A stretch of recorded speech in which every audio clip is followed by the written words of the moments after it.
បាទសួស្តីបងប្អូនអរគ្នាថ្ងៃនេះសូមឲ្យមង្គលអ្នកគ្នាអំពីការ design HMI របស់យើងសម្រាប់ធ្វើការភ្ជាប់ជាមួយនឹង load cell បាទដើម្បីធ្វើការថ្លឹង color ហើយឲ្យវាបង្ហាញនៅលើ HMI បាទអញ្ចឹង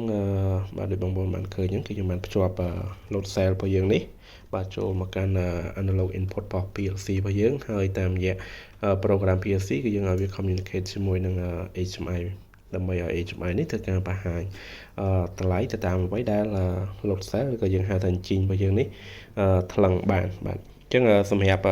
វីដេអូពេញតាក់ទងជាមួយនឹងការសរសេរ program ក៏ដូចជាតាក់ទងជាមួយនឹងការ design ទៅលើ HMI បែបនេះគឺយើងមាននៅក្នុងវគ្គសិក្សារបស់យើងបាទអញ្ចឹងសម្រាប់បងប្អូនដើម្បីដែលមានចំណាប់អារម្មណ៍ចង់យល់ដឹងបន្ថែមនៃឲ្យស៊ីជម្រៅតាក់ទងជាមួយនឹងការសរសេរ program និង develop តាក់ទងជាមួយនឹង software HMI របស់យើងបែបនេះបងប្អូនអាចចុះឈ្មោះបានបាទសម្រាប់វគ្គ Mitsubishi របស់យើងបាទអញ្ចឹងចំពោះ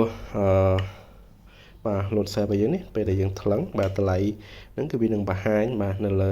HMI បាទអញ្ចឹងទឹករបស់យើងនេះគឺបាទ500 មីលីលីត្រអញ្ចឹងវាប្រហែលកន្លះគីឡូបាទយើងដាក់2ទៅគឺ1គីឡូអីចឹងទៅបាទ